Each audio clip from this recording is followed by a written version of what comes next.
मुझे पता ही नहीं था आपने अपने बेटे की शादी पड़ोस में भी की हुई है। हैं? मतलब? मतलब इस घर में सारा काम बहू ही करती है, आप तो सिर्फ खर्राटे मारती हैं। अच्छा जी, फिलहाल तो तुम आराम फरमा रही हो, चलो जाओ, ये मेरे टीवी देखने का समय है। आहा, इसीलिए मुझे भगाया जा रहा है। सॉरी, अब तो बिल्कुल नहीं जाऊंगी।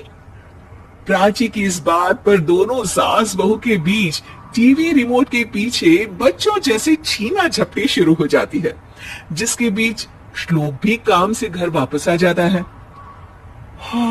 आज मेरी चूहे बिल्ली की जोड़ी किस बात पर झगड़ रही है?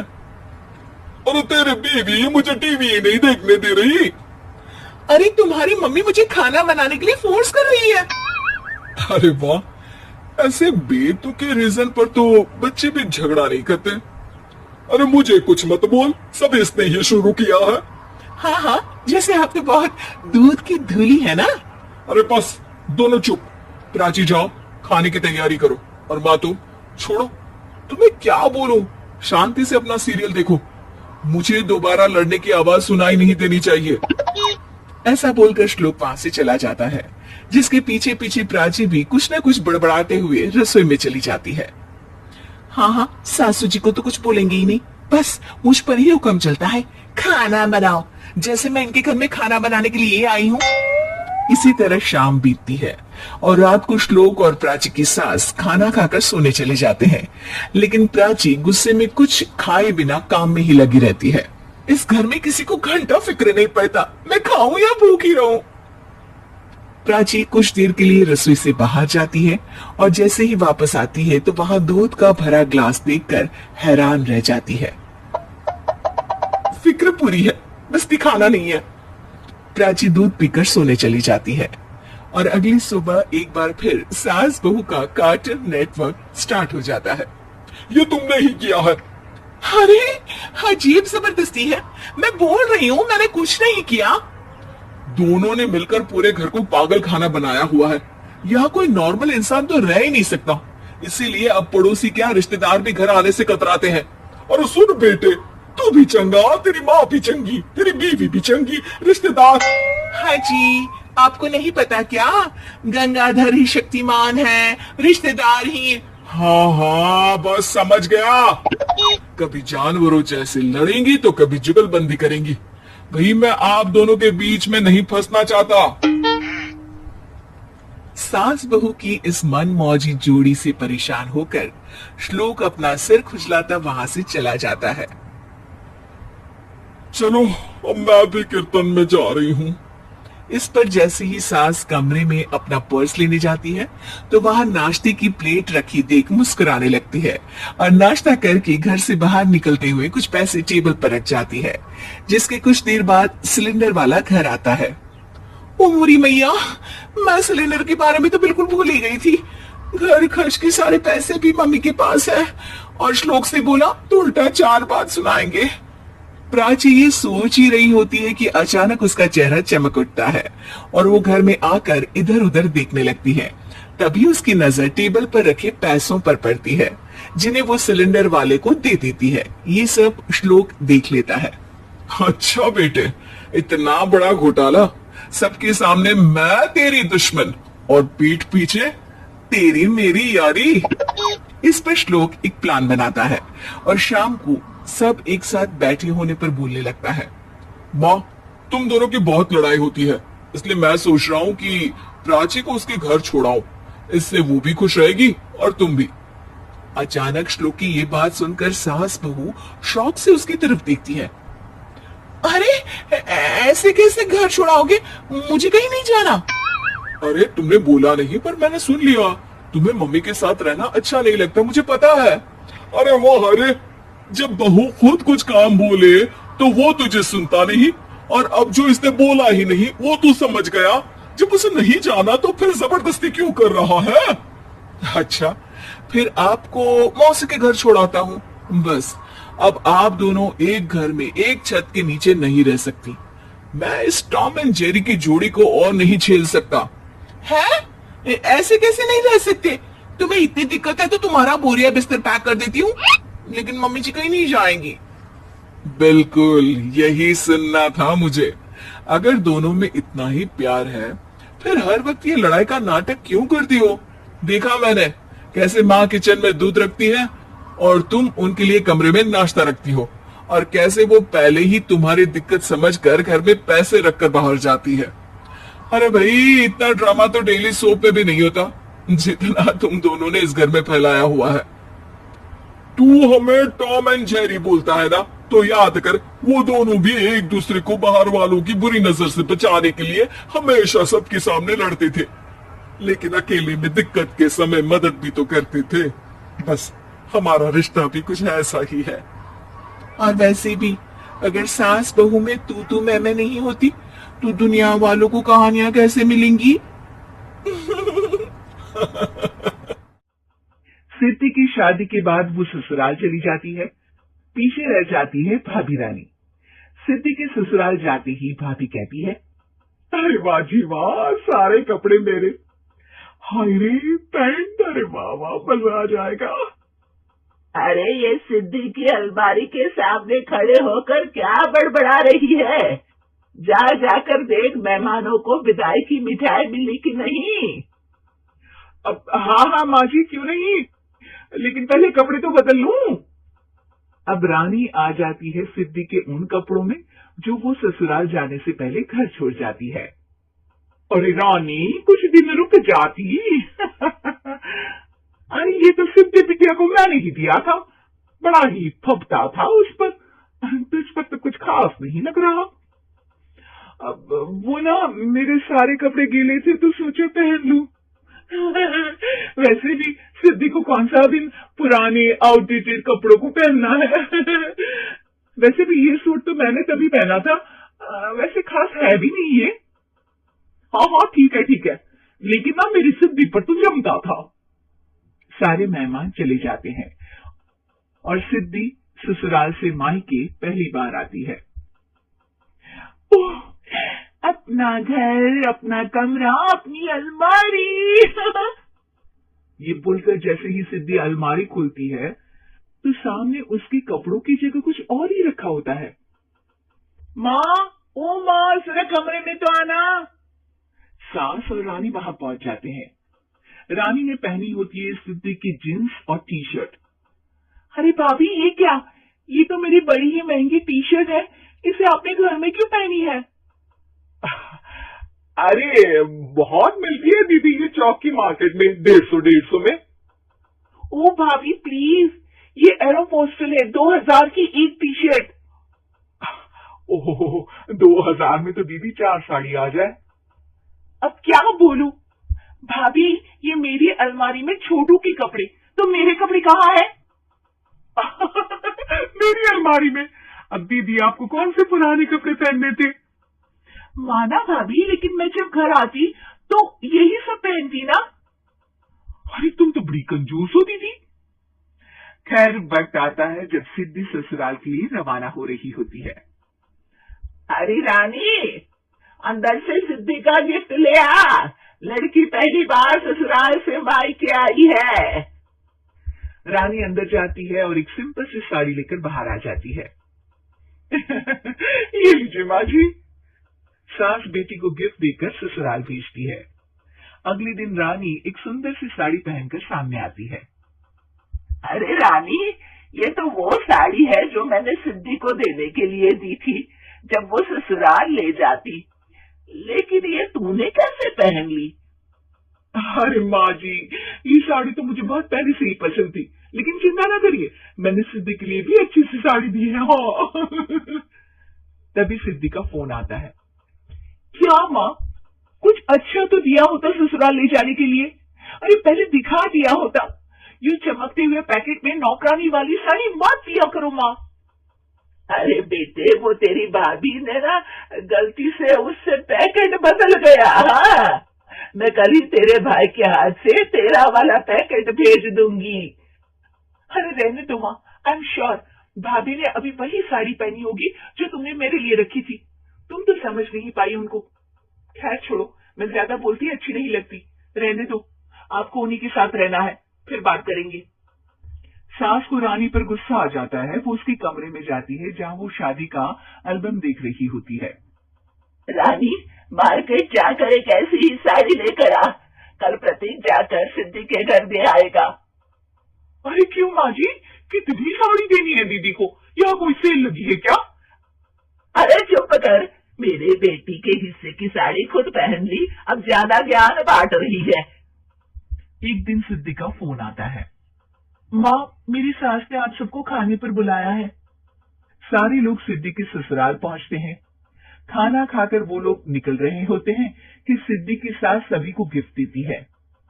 अरे बहन जी, बेटी के घर का खाना खा लिया, यही बहुत है, जो आप ऊपर से गिफ्ट भी दे रही है। अरे बहन जी, आप भी कहाँ इन बातों पर विश्वास कर रही है। सास सभी को गिफ्ट देती है, लेकिन रानी को जो साड़ी देती है वो अजीब सी हरे रंग की, लाल रंग की बड़ी छाप वाली होती है। अरे छी, ये कौन पहनेगा?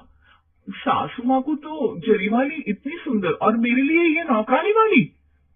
अरे भाभी, दरअसल मैं जब भी घर आती थी आप वापसी में ऐसी ही साड़ी देती थी ना, तो माँ ने सोचा कि आपको आपकी पसंद की ही साड़ी क्यों ना दी जाए।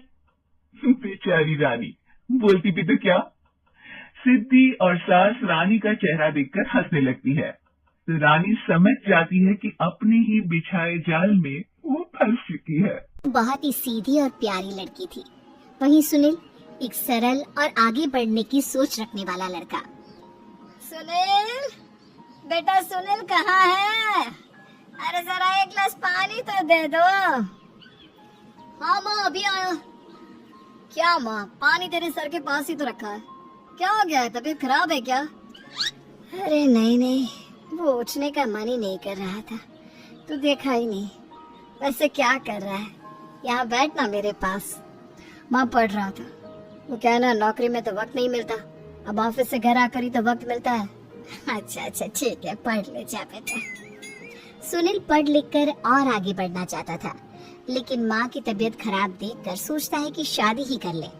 कब तक माँ का ख्याल वो अकेले रख पाएगा? तो एक दिन, माँ ये ममता है, मैंने इससे शादी कर ली है। तुम्हारी तबीयत भी ठीक नहीं रहती, तो मैंने सोचा शादी कर लेता हूँ। घर संभालने वाली और तुम्हें संभालने वाली कोई आ जाएगी तो अच्छा रहेगा। माँ अचानक से सामने बहू देखकर हैरान रह जाती है। बेटा ये क्या बात होती है? न बैंड, न बाजा, न दहेज, न शगुन, ऐसे कैसे बहू आ गई? माँ तू तो जानती है मैं नौकरी के साथ पढ़ाई कर रहा हूँ, तो कहाँ से इतना पैसा बचा पाता कि धूमधाम से शादी करता। वैसे भी माँ, लोग तो आकर खाकर निकल जाएंगे, इसलिए बस वैसे ही। माँ जी, मैं आपका ख्याल रखूंगी। वैसे भी ये आगे की पढ़ाई कर रहे हैं, अच्छा कुछ कर गए तो सबके दिन फिर से अच्छे आ जाएंगी। सास को ममता की बात ठीक तो लगती है, लेकिन मन में कहीं ना कहीं लगता है कि कहीं बहू बेटे को लेकर फुर्र ना हो जाए और फिर तो वो रह जाएगी अकेली। बेटा देख, मेरा जो कुछ भी है वो सुनील ही है, और सुनील का भी अब इस दुनिया में मैं ही हूँ और कोई नहीं। क्या सुनील? बिल्कुल माँ, लेकिन आज से ममता भी मेरे जीवन का अहम हिस्सा है, जैसे तू है। सास को बड़ा बुरा लगता है कि उसकी सल्तनत में कोई और हिस्सेदार कैसे हो सकता है। कैसे कोई और उसके 30 साल की बेटी की जिंदगी में अचानक से आकर बराबर का हिस्सेदार बन सकता है। देख बहू, मैं भले थोड़ा बीमार रहती हूँ, लेकिन इसका मतलब ये नहीं कि घर की चीजों में मेरा कंट्रोल खत्म हो गया है। मैं आज भी इस घर की रानी हूँ, समझी? बेटा सोचता है कि ये माँ को अचानक से क्या हो गया। कल तक जो माँ कहती थी कि जिंदगी का कोई भरोसा नहीं, वो अचानक से जंग के मैदान की झांसी की रानी कैसे बन गई? माँ क्या हो गया है? सब ठीक है ना? अचानक कैसे बात कर रही हो? ममता का आज पहला दिन है, स्वागत करो उसका। आसपास की आंटियों को बुलाओ, नई दुल्हन की मुंह दिखाई करवाओ। खैर, सास होने का फर्ज निभाती है और बाद में एक सहेली के साथ बाहर निकल जाती है। क्यों नहीं बताया नहीं कि बेटे का ब्याह कर रही हो? वैसे तो सारा दिन हम ही में घुसी रहती हो। अरे मुझे भी तभी पता चला, क्यों अचानक सर पर लेकर आ गया। कहता है बहू है माँ तुम्हारी, अब इसको भी इतना ही मैं प्यार करता हूँ जितना तुझे करता हूँ। लो जी, ये क्या बात होगी? क्यों इतना प्यार करता है? अरे माँ का प्यार तो ज्यादा होता है। अब उसको तो कोई दूसरा पति मिल सकता है, लेकिन तुम ही बताओ, क्या माँ की ममता किसी और की हो सकती है? ना जी ना, बेटे को समझाओ ये बात। अरे क्या समझाऊं, मुझे तो खुद ही समझ में नहीं आ रहा कि क्या हो रहा है। जो बेटा कल तक माँ माँ करता था, अचानक से बीवी बीवी का राग आलाप रहा है। देखा, उसकी बीवी ना सुंदर और जवान है। सुंदरता के आगे तो एक से एक नहीं टिके, तो तेरा बेटा किस खेत की मूली है? सास को भी समझ में आ जाता है कि बहू की सुंदरता के आगे माँ का प्यार किसी काम का नहीं। उधर बीवी, ए जी, अम्मा जी सहेलियों को छोड़ने गई थी, अभी तक आई नहीं, हम देख आए क्या? अरे रहने दो ना, आ जाएंगी। कहाँ जाएगी, उनकी आदत है, एक बार जाती है तो पूरी पंचायत खत्म करके ही आती है। अच्छा ही है, खाना वाना खा कर गई होगी। छोड़ो ना, घूमेगी तो खाना पचेगा, नहीं तो ऐसे ही खाट पकड़ लेगी। बहू भी शांत हो जाती है। उधर सास सोचती है कि आज थोड़ा देर से ही घर जाती हूँ, जब बेटा परेशान होकर ढूंढेगा तब मजा आएगा। बीवी को खुद ही पता चल जाएगा कि माँ के आगे उसकी दाल नहीं गलेगी। लेकिन वही दूसरी ओर घर पर, ए जी, माँ जी अभी भी नहीं आई, हमको तो घबराहट हो रही है कि क्या करें, जाकर पता करें किसी के घर। अच्छा, कहाँ जाओगी ये भी बता दो। पहला दिन है तुम्हारा इस घर में और एक ही दिन में मोहल्ला छानोगी क्या? हाँ तो आप भी तो नहीं जा रहे हैं ना, हमको फिक्र हो रही है। अरे यार, ये रोज का है अम्मा का, खाओ और सो जाओ। बस फिर क्या था, बेटा बहू खाना खाते हैं और कमरे में सोने चले जाते हैं। उधर जब सास को कोई देखने नहीं आता तो वो हार कर घर आ जाती है, जहाँ वो देखती है कि सारे घर की लाइट्स बंद है। सास को गुस्सा आता है, बहू, ममता बहू कहाँ हो? लेकिन सारे दिन की थकी बहू को ऐसी नींद आती है जैसे किसी ने भांग की गोली खिला दी हो। वो तो नहीं उठती, उठकर आ जाता है बेटा। क्या बात है अम्मा, काहे चिल्ला रही हो? अरे सो जाओ ना, सुबह की थकी है बहू, वो सो रही है, जोर से बोलोगी तो नींद खुल जाएगी उसकी। माँ को गुस्सा आ जाता है। फिलहाल तो सो जाती है, लेकिन मन ही मन ढेर सारा जहर बहू के लिए भरा होता है।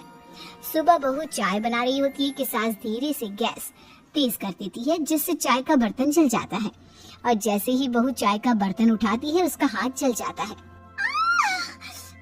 मेरा हाथ जल गया। वो जोर जोर से चिल्लाकर इधर उधर भागती है कि सास थोड़ी देर में उसके हाथ में पानी डाल देती है। हाय रे बहू, क्या कर रही हो? पहली बार रसोई छुई हो क्या?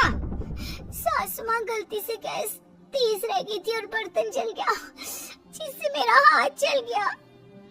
हाय रे, कितना गंदा दाग, छी छी छी छी, मुझे तो उल्टी आ रही है तेरा गला हुआ मांस देखकर। तू ना मुझे अभी साथ से खाना मत लगाना।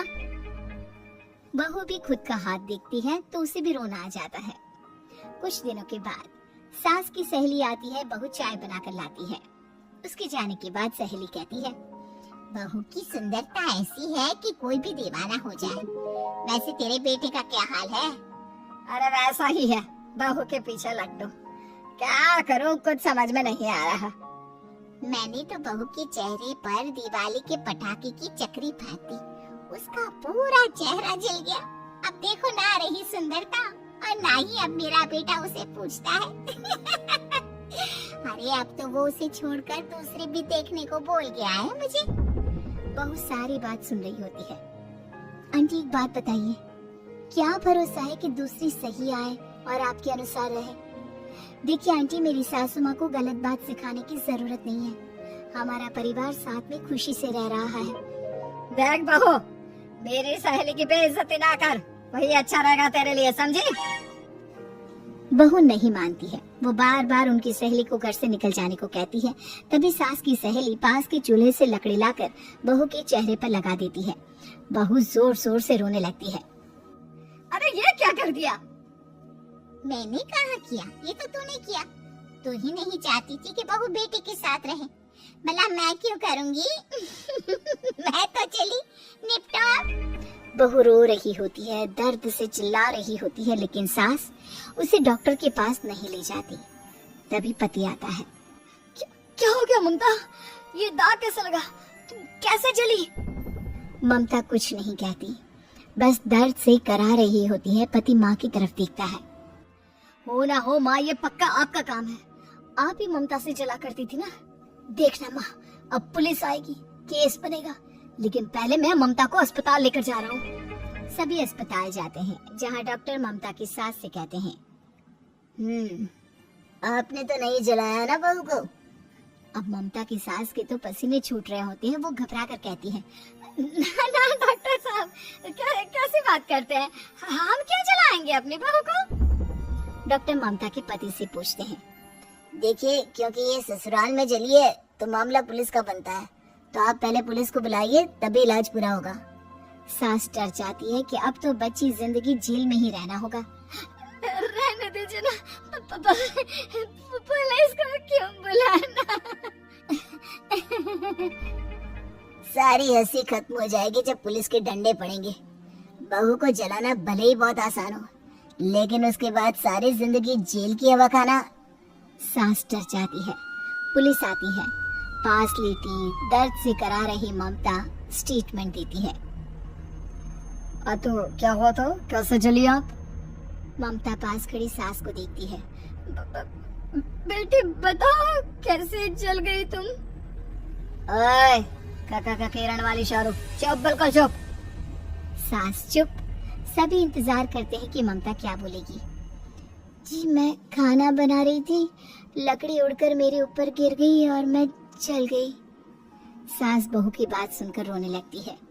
देखा माँ, कितनी समझदार है ममता। ये चाहती तो, हाँ बेटा, ये चाहती तो मैं आज जेल में होती। मुझे माफ कर दे, मैं आगे से अभी कभी ऐसा नहीं करूंगी। बहू के साथ मिलकर रहूंगी, मुझे माफ कर दे। पंजाबी में कहावत है, सास चंगी होवे या ते दीवार ते टंगी होवे। संगीता की शादी भी एक ऐसे ही घर में होती है जहां उसकी सास दीवार पर टंगी होती है। ससुर और पति शादी के पहले दिन उसे सास के फोटो के सामने ले जाते हैं, जहां ससुर जी कहते हैं, बेटा संगीता, ये तुम्हारी सास थी, बहुत नेक और भली, लेकिन थोड़ी गुस्सैल थी। गुस्सा आने पर सब तहस नहस कर देती थी, पर अब ये इस दुनिया में नहीं है। हाँ संगीता, माँ होती तो तुम इनकी कोई बात टाल नहीं सकती थी, वरना तो माँ घर में भूचाल ले आती। संगीता मन में खुश होती है कि अच्छा है कि ऐसी औरत अब इस घर में नहीं है, लेकिन दिखावे के लिए वो जैसे ही सास की फोटो के सामने हाथ जोड़कर खड़ी होती है, ये क्या, सास उसे देखकर मुस्कुराने लगी। संगीता आंखों को मलकर एक बार फिर से देखती है, लेकिन फिर सास के चेहरे का भाव, भंगिमा यानी एक्सप्रेशन बिल्कुल बदले होते हैं। वो अपने पति और ससुर को कहती है, माँ की तस्वीर तो स्माइल कर रही है। ना बेटी, ये कैसे संभव है, जरूर तुम्हें कोई गलती हुई होगी, ऐसा कैसे हो सकता है। लगता है तुम शादी की सारी फॉर्मेलिटी करते करते थक गई हो, तुम्हें आराम की जरूरत है संगीता। खैर, सारे संगीता की बात को इग्नोर कर कमरे में चले जाते हैं। वैसे सास की फोटो पर एक्सप्रेशन एक के बाद एक बदलते ही रहते हैं। सुबह होती है, पति और ससुर को काम पर भेजकर संगीता कमरे की सफाई करने में लग जाती है कि तभी उसे आवाज आती है, टेबल ठीक से साफ करो। ऐसे भी कोई टेबल साफ करता है, इससे अच्छा तो ये गंदा ही था। किसी औरत की आवाज सुन संगीता दंग रह जाती है और सोचने लगती है कि आवाज कहाँ से आई। आवाज को नजरअंदाज कर वो फिर से अपना काम करना शुरू करती है, लेकिन इस बार तो आवाज बिल्कुल उसके कान के पास से आती है। मेरा घर है ये, जब तक मैं थी चमका कर रखती थी, हर एक चीज शीशे की तरह थी। तुम्हें तो ना सफाई आती है ना कुछ पता है। क्यों तुम्हें मेरे घर की जिम्मेदारी दे दी गई है? पता नहीं तुमने मेरे बेटे को क्या दिखाई दिया। मैं होती तो एक से बढ़कर एक लड़कियों की लाइन लगा देती। अब संगीता को समझने में देर नहीं लगी कि ये आवाज किसी और की नहीं बल्कि उसकी सास की है, जो दीवार पर टंगी है। वो उसके पास जाती है और कहती है, नमस्ते सासू माँ, मुझे तो कल ही लग रहा था कि दीवार में कुछ काला है। वो दीवार नहीं, दाल होती है पगली। सही पकड़े हैं सासू माँ। तो क्या हो गया आपको जो आप यहाँ पे चैन से नहीं बैठी हैं? सुना मैंने आपका व्यवहार काफी गुस्से वाला था। चुप रहे तू, ज्यादा बकर बकर ना कर। घर का काम करना तो आता नहीं, आई है मुझसे बहस करने। हाँ देखिए सासू माँ, मैं आपसे साफ साफ कह देती हूँ, मुझसे पंगा लेने की कोशिश मत करिएगा।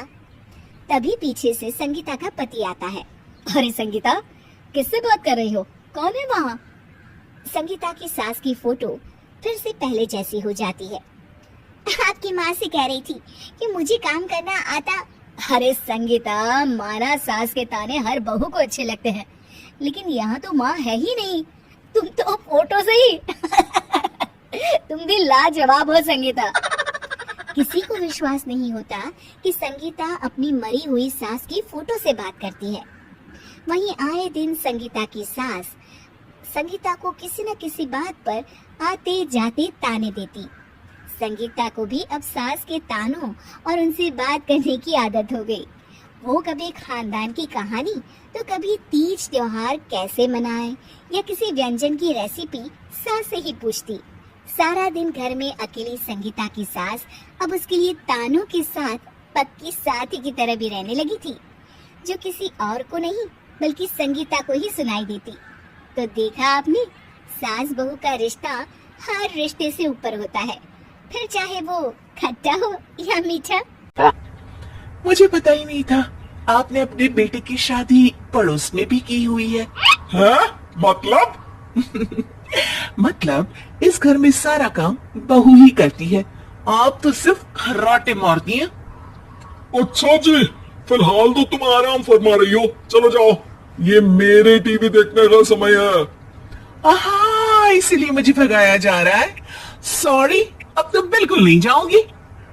प्राची की इस बात पर दोनों सास बहू के बीच टीवी रिमोट के पीछे बच्चों जैसे छीना झपटी शुरू हो जाती है, जिसके बीच श्लोक भी काम से घर वापस आ जाता है।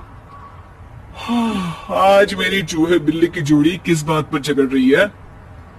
अरे तेरे बीवी मुझे टीवी ही नहीं देखने दे रही। अरे तुम्हारी मम्मी मुझे खाना बनाने के लिए फोर्स कर रही है। अरे वाह, ऐसे बेतुके रीजन पर तो बच्चे भी झगड़ा नहीं करते। अरे मुझे कुछ मत बोल, सब इसने ही शुरू किया है। हाँ हाँ, जैसे आप तो बहुत दूध की धूली है ना। अरे बस, दोनों चुप। प्राची जाओ, खाने की तैयारी करो।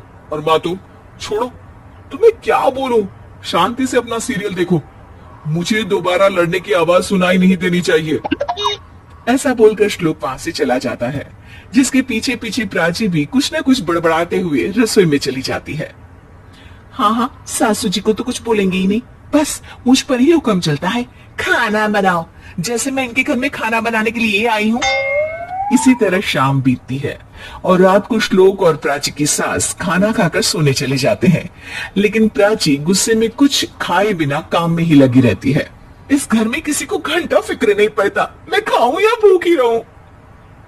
प्राची कुछ देर के लिए रसोई से बाहर जाती है और जैसे ही वापस आती है तो वहां दूध का भरा ग्लास देखकर हैरान रह जाती है। फिक्र पूरी है, बस दिखाना नहीं है। प्राची दूध पीकर सोने चली जाती है और अगली सुबह एक बार फिर सास बहू का कार्टून नेटवर्क स्टार्ट हो जाता है। ये तुमने ही किया है। अरे अजीब जबरदस्ती है, मैं बोल रही हूँ मैंने कुछ नहीं किया। दोनों ने मिलकर पूरे घर को पागल खाना बनाया हुआ है। यहाँ कोई नॉर्मल इंसान तो रह ही नहीं सकता, इसीलिए अब पड़ोसी क्या रिश्तेदार भी घर आने से कतराते हैं। और सुन बेटे, तू भी चंगा, तेरी माँ भी चंगी, तेरी बीवी भी चंगी, रिश्तेदार। हाँ जी, आपको नहीं पता क्या, गंगाधर ही शक्तिमान है, रिश्तेदार ही। हाँ, बस समझ गया। कभी जानवरों जैसे लड़ेंगी तो कभी जुगलबंदी करेंगी। भाई मैं आप दोनों के बीच में नहीं फंसना चाहता। सास बहू की इस मनमौजी जोड़ी से परेशान होकर श्लोक अपना सिर खुजलाता वहां से चला जाता है। चलो, अब मैं भी कीर्तन में जा रही हूँ।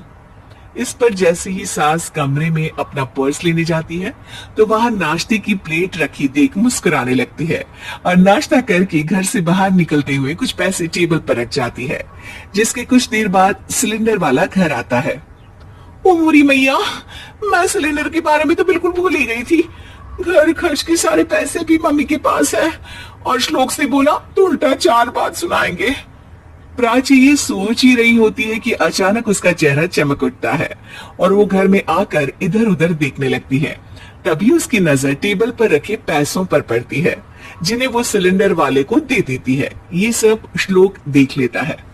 अच्छा बेटे, इतना बड़ा घोटाला, सबके सामने मैं तेरी दुश्मन और पीठ पीछे तेरी मेरी यारी।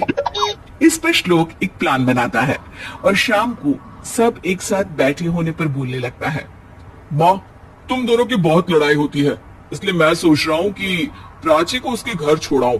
इससे वो भी खुश रहेगी और तुम भी।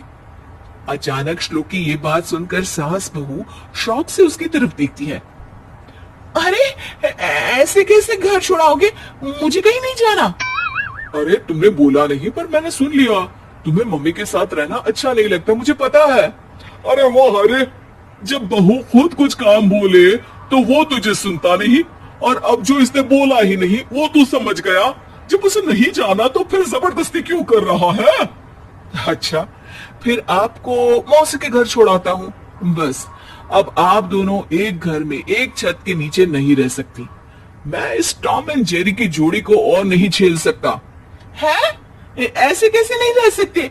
तुम्हें इतनी दिक्कत है तो तुम्हारा बोरिया बिस्तर पैक कर देती हूँ, लेकिन मम्मी जी कहीं नहीं जाएंगी। बिल्कुल यही सुनना था मुझे। अगर दोनों में इतना ही प्यार है फिर हर वक्त ये लड़ाई का नाटक क्यों करती हो? देखा मैंने कैसे माँ किचन में दूध रखती है और तुम उनके लिए कमरे में नाश्ता रखती हो, और कैसे वो पहले ही तुम्हारी दिक्कत समझकर घर में पैसे रखकर बाहर जाती है। अरे भाई, इतना ड्रामा तो डेली सोप में भी नहीं होता जितना तुम दोनों ने इस घर में फैलाया हुआ है। तू हमें टॉम एंड जेरी बोलता है ना, तो याद कर वो दोनों भी एक दूसरे को बाहर वालों की बुरी नजर से बचाने के लिए हमेशा सबके सामने लड़ते थे, लेकिन अकेले में दिक्कत के समय मदद भी तो करते थे। बस हमारा रिश्ता भी कुछ ऐसा ही है। और वैसे भी अगर सास बहू में तू मैं नहीं होती तो दुनिया वालों को कहानियां कैसे मिलेंगी?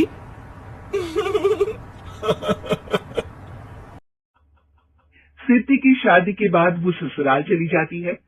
पीछे रह जाती है भाभी रानी। सिद्धि के ससुराल जाते ही भाभी कहती है, अरे वाह जी वाह, सारे कपड़े मेरे। हाय रे पैंट, अरे वाह वाह, मजा आ जाएगा। अरे ये सिद्धि की अलमारी के सामने खड़े होकर क्या बड़बड़ा रही है? जाकर देख मेहमानों को विदाई की मिठाई मिली कि नहीं। अब हाँ माँ जी, क्यों नहीं, लेकिन पहले कपड़े तो बदल लूं। अब रानी आ जाती है सिद्धि के उन कपड़ों में जो वो ससुराल जाने से पहले घर छोड़ जाती है।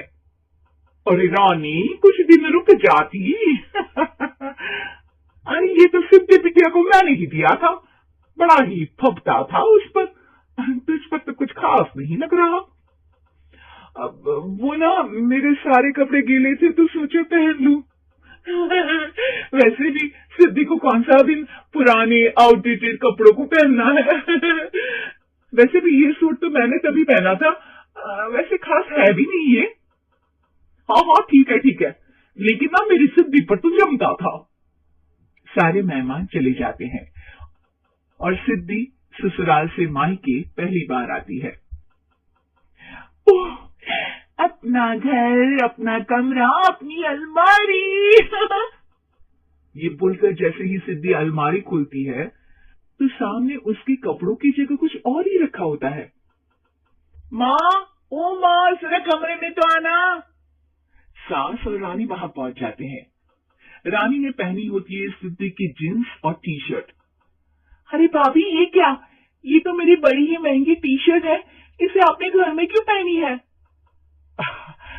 अरे बहुत मिलती है दीदी ये चौक की मार्केट में, 150 में।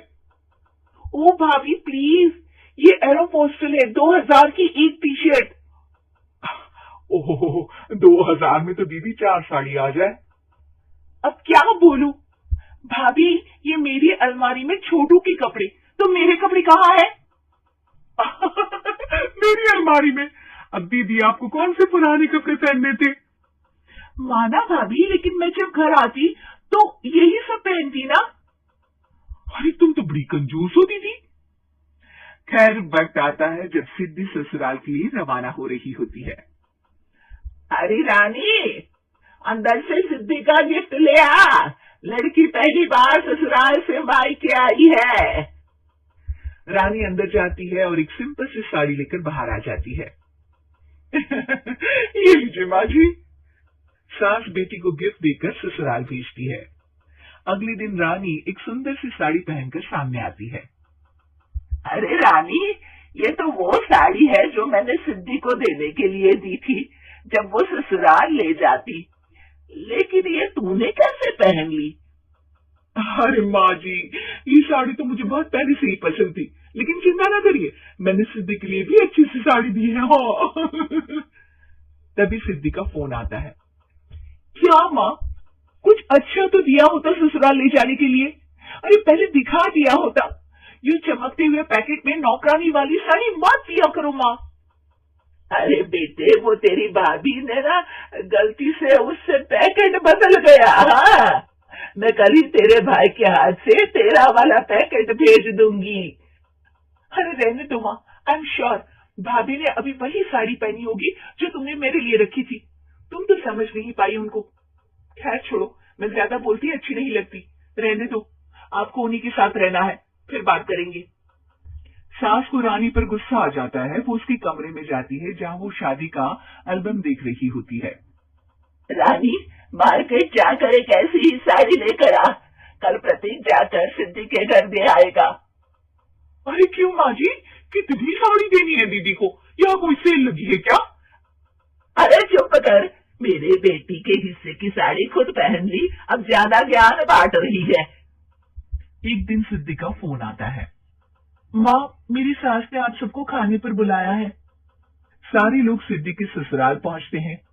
खाना खाकर वो लोग निकल रहे होते हैं कि सिद्धि की सास सभी को गिफ्ट देती है। अरे बहन जी, बेटी के घर का खाना खा लिया, यही बहुत है जो आप ऊपर से गिफ्ट भी दे रही है। अरे बहन जी, आप भी कहाँ इन बातों पर विश्वास कर रही है। सास सभी को गिफ्ट देती है, लेकिन रानी को जो साड़ी देती है वो अजीब सी हरे रंग की लाल रंग की बड़ी छाप वाली होती है। अरे छी, ये कौन पहनेगा? सासू माँ को तो जरी वाली इतनी सुंदर, और मेरे लिए ये नौकरानी वाली।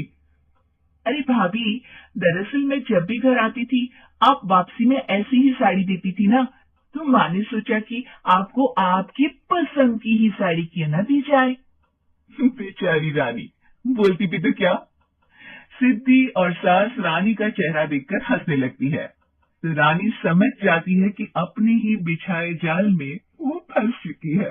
पंजाबी में कहावत है, सास चंगी होवे या ते दीवार ते टंगी होवे।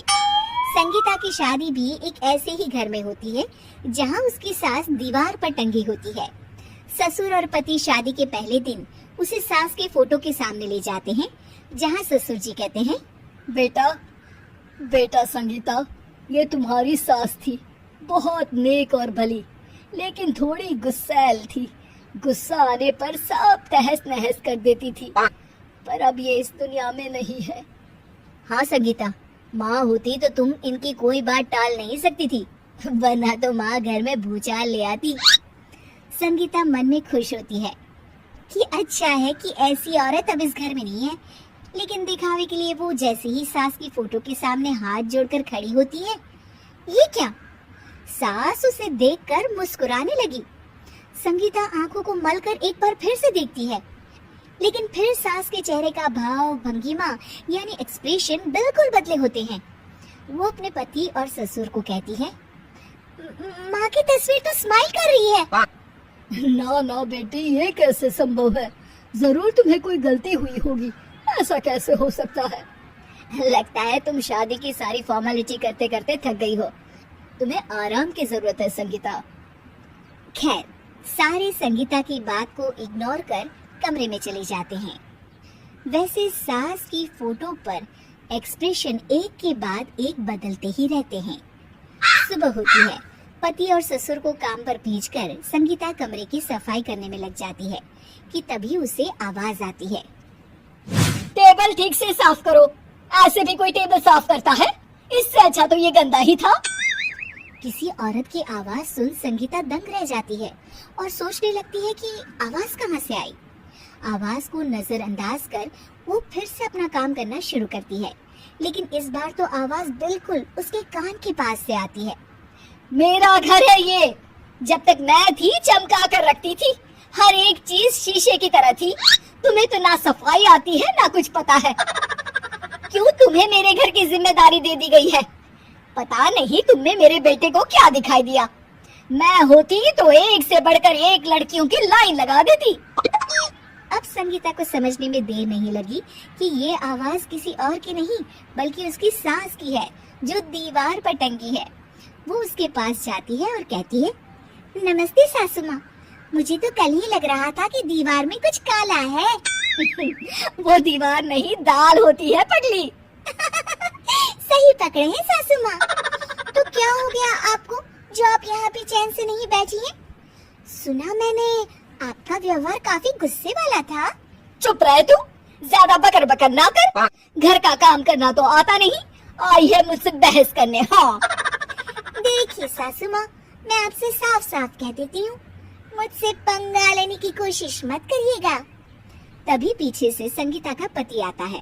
अरे संगीता, किससे बात कर रही हो? कौन है वहाँ? संगीता की सास की फोटो फिर से पहले जैसी हो जाती है। आपकी माँ से कह रही थी कि मुझे काम करना आता। अरे संगीता, माना सास के ताने हर बहू को अच्छे लगते हैं, लेकिन यहाँ तो माँ है ही नहीं। तुम तो फोटो से ही तुम भी लाजवाब हो संगीता। किसी को विश्वास नहीं होता कि संगीता अपनी मरी हुई सास की फोटो से बात करती है। वहीं आए दिन संगीता की सास संगीता को किसी न किसी बात पर आते जाते ताने देती। संगीता को भी अब सास के तानों और उनसे बात करने की आदत हो गई। वो कभी खानदान की कहानी तो कभी तीज त्योहार कैसे मनाए या किसी व्यंजन की रेसिपी सास से ही पूछती। सारा दिन घर में अकेली संगीता की सास अब उसके लिए तानों के साथ पक्की साथी की तरह भी रहने लगी थी, जो किसी और को नहीं बल्कि संगीता को ही सुनाई देती। तो देखा आपने, सास बहू का रिश्ता हर रिश्ते से ऊपर होता है, फिर चाहे वो खट्टा हो या मीठा। बहुत ही सीधी और प्यारी लड़की थी। वहीं सुनील एक सरल और आगे बढ़ने की सोच रखने वाला लड़का। सुनील, बेटा सुनील कहाँ है? अरे जरा एक गिलास पानी तो दे दो। हाँ माँ, अभी आया। क्या माँ, पानी तेरे सर के पास ही तो रखा है। क्या हो गया है? तबीयत खराब है क्या? अरे नहीं, वो उठने का मन ही नहीं कर रहा था, तो देखा ही नहीं। वैसे क्या कर रहा है? यहाँ बैठना मेरे पास। माँ पढ़ रहा था। वो क्या ना, नौकरी में तो वक्त नहीं मिलता, अब ऑफिस से घर आकर ही तो वक्त मिलता है। अच्छा ठीक है, पढ़ ले जा बेटा। सुनील पढ़ लिख कर और आगे बढ़ना चाहता था, लेकिन माँ की तबीयत खराब देखकर सोचता है कि शादी ही कर ले। कब तक माँ का ख्याल वो अकेले रख पाएगा? तो एक दिन, माँ ये ममता है, मैंने इससे शादी कर ली है। तुम्हारी तबीयत भी ठीक नहीं रहती, तो मैंने सोचा शादी कर लेता हूँ। घर संभालने वाली और तुम्हें संभालने वाली कोई आ जाएगी तो अच्छा रहेगा। माँ अचानक से सामने बहू देखकर हैरान रह जाती है। बेटा ये क्या बात होती है? न बैंड, न बाजा, न दहेज, न शगुन, ऐसे कैसे बहू आ गई? माँ तू तो जानती है, मैं नौकरी के साथ पढ़ाई कर रहा हूँ, तो कहाँ से इतना पैसा बचा पाता कि धूमधाम से शादी करता। वैसे भी माँ, लोग तो आकर खाकर निकल जाएंगे, इसलिए बस वैसे ही। माँ जी, मैं आपका ख्याल रखूंगी। वैसे भी ये आगे की पढ़ाई कर रहे हैं, अच्छा कुछ कर गए तो सबके दिन फिर से अच्छे आ जाएंगे। सास को ममता की बात ठीक तो लगती है, लेकिन मन में कहीं ना कहीं लगता है कि कहीं बहू बेटे को लेकर फुर्र ना हो जाए और फिर तो वो रह जाएगी अकेली। बेटा देख, मेरा जो कुछ भी है वो सुनील ही है, और सुनील का भी अब इस दुनिया में मैं ही हूँ और कोई नहीं। क्या सुनील?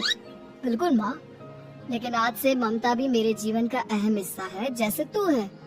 सास को बड़ा बुरा लगता है कि उसकी सल्तनत में कोई और हिस्सेदार कैसे हो सकता है। कैसे कोई और उसके 30 साल की बेटी की जिंदगी में अचानक से आकर बराबर का हिस्सेदार बन सकता है।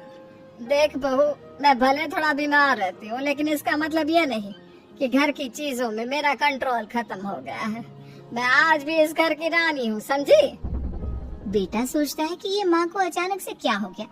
कल तक जो माँ कहती थी कि जिंदगी का कोई भरोसा नहीं, वो अचानक से जंग के मैदान की झांसी की रानी कैसे बन गई? माँ क्या हो गया है? सब ठीक है ना? अचानक कैसे बात कर रही हो? ममता का आज पहला दिन है, स्वागत करो उसका। आसपास की आंटियों को बुलाओ, नई दुल्हन की मुंह दिखाए करवाओ। खैर, सास होने का फर्ज निभाती है और बाद में एक सहेली के साथ बाहर निकल जाती है।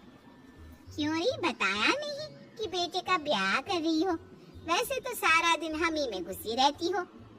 अरे मुझे भी तो अभी पता चला, क्यों अचानक सर पर लेकर आ गया। कहता है बहू है माँ तुम्हारी। अब इसको भी इतना ही मैं प्यार करता हूँ जितना तुझे करता हूँ। लो जी, ये क्या बात होगी? क्यों इतना प्यार करता है? अरे माँ का प्यार तो ज्यादा होता है। अब उसको तो कोई दूसरा पति मिल सकता है, लेकिन तुम ही बताओ, क्या माँ की ममता किसी और की हो सकती है? ना जी ना, बेटे को समझाओ ये बात। अरे क्या समझाऊं, मुझे तो खुद ही समझ में नहीं आ रहा कि क्या हो रहा है। जो बेटा कल तक माँ माँ करता था, अचानक से बीवी बीवी का राग आलाप रहा है। देखा, उसकी बीवी ना सुंदर और जवान है। सुंदरता के आगे तो एक से एक नहीं टिके, तो तेरा बेटा किस खेत की मूली है? सास को भी समझ में आ जाता है कि बहू की सुंदरता के आगे माँ का प्यार किसी काम का नहीं। उधर बीवी, ए जी, अम्मा जी सहेलियों को छोड़ने गई थी, अभी तक आई नहीं, हम देख आए क्या? अरे रहने दो ना, आ जाएंगी। कहाँ जाएगी, उनकी आदत है। एक बार जाती है तो पूरी पंचायत खत्म करके ही आती है। अच्छा ही है, खाना वाना खा कर गई होगी। छोड़ो ना, घूमेगी तो खाना पचेगा, नहीं तो ऐसे ही खाट पकड़ लेगी। बहू भी शांत हो जाती है। उधर सास सोचती है कि आज थोड़ा देर से ही घर जाती हूँ, जब बेटा परेशान होकर ढूंढेगा तब मजा आएगा। बीवी को खुद ही पता चल जाएगा कि माँ के आगे उसकी दाल नहीं गलेगी। लेकिन वही दूसरी ओर घर पर, ए जी, माँ जी अभी भी नहीं आई। हमको तो घबराहट हो रही है कि क्या करे, जाकर पता करे किसी के घर। अच्छा, कहाँ जाओगी ये भी बता दो। पहला दिन है तुम्हारा इस घर में और एक ही दिन में मोहल्ला छानोगी क्या? हाँ, तो आप भी तो नहीं जा रहे हैं ना, हमको फिक्र हो रही है। अरे यार, ये रोज का है अम्मा का, खाओ और सो जाओ। बस फिर क्या था। बेटा बहू खाना खाते हैं और कमरे में सोने चले जाते हैं। उधर जब सास को कोई देखने नहीं आता तो वो हार कर घर आ जाती है, जहाँ वो देखती है कि सारे घर की लाइट्स बंद है। सास को गुस्सा आता है, बहू, ममता बहू कहाँ हो? लेकिन सारे दिन की थकी बहू को ऐसी नींद आती है जैसे किसी ने भांग की गोली खिला दी हो। वो तो नहीं उठती, उठकर आ जाता है बेटा।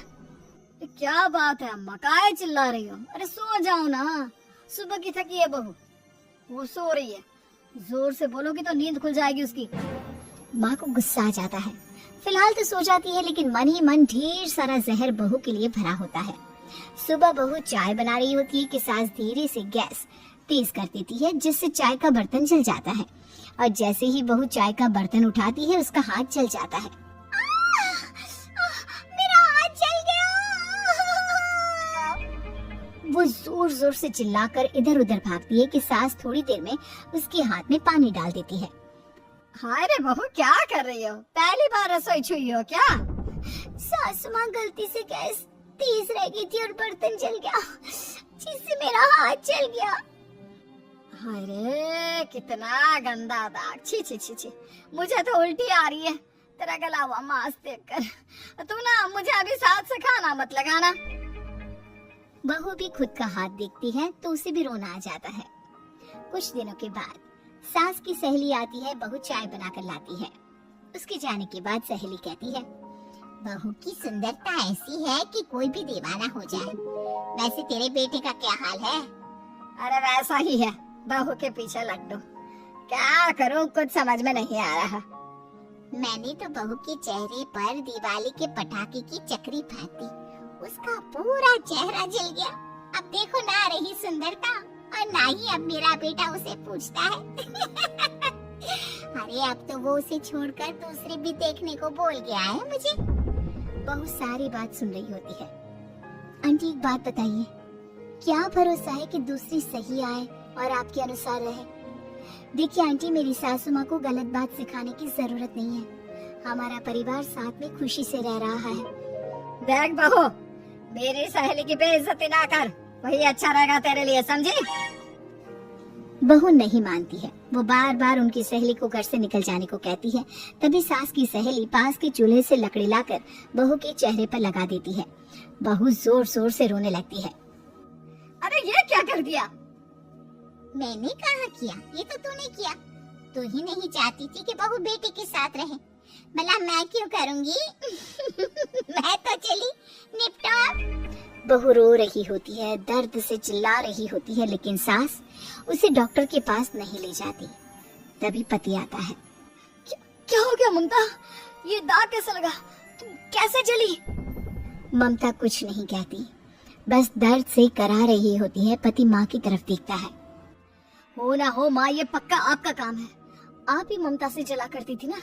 देखना माँ, अब पुलिस आएगी, केस बनेगा, लेकिन पहले मैं ममता को अस्पताल लेकर जा रहा हूँ। सभी अस्पताल जाते हैं, जहाँ डॉक्टर ममता की सास से कहते हैं,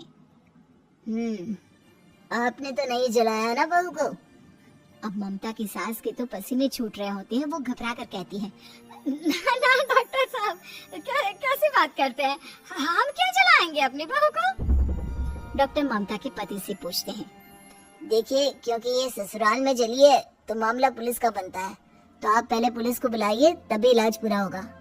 सास डर जाती है कि अब तो बच्ची जिंदगी जेल में ही रहना होगा। रहने दीजिए ना, पुलिस को क्यों बुलाना? सारी हंसी खत्म हो जाएगी जब पुलिस के डंडे पड़ेंगे। बहू को जलाना भले ही बहुत आसान हो, लेकिन उसके बाद सारी जिंदगी जेल की हवा खाना। सास डर जाती है। पुलिस आती है। पास लेटी दर्द से करा रही ममता स्टेटमेंट देती है। तो क्या हुआ था? कैसे जली आप? ममता पास खड़ी सास को देखती है। बेटी बताओ, कैसे जल गई तुम? ओए, काका का किरण वाली शाहरुख, चुप, बिल्कुल चुप। सास चुप। सभी इंतजार करते हैं कि ममता क्या बोलेगी। जी, मैं खाना बना रही थी, लकड़ी उड़कर मेरे ऊपर गिर गई और मैं जल गई। सास बहू की बात सुनकर रोने लगती है। देखा माँ, कितनी समझदार है ममता। ये चाहती तो, हाँ बेटा, ये चाहती तो मैं आज जेल में होती। मुझे माफ कर दे, मैं आगे से अभी कभी ऐसा नहीं करूंगी। बहू के साथ मिलकर रहूंगी, मुझे माफ कर दे।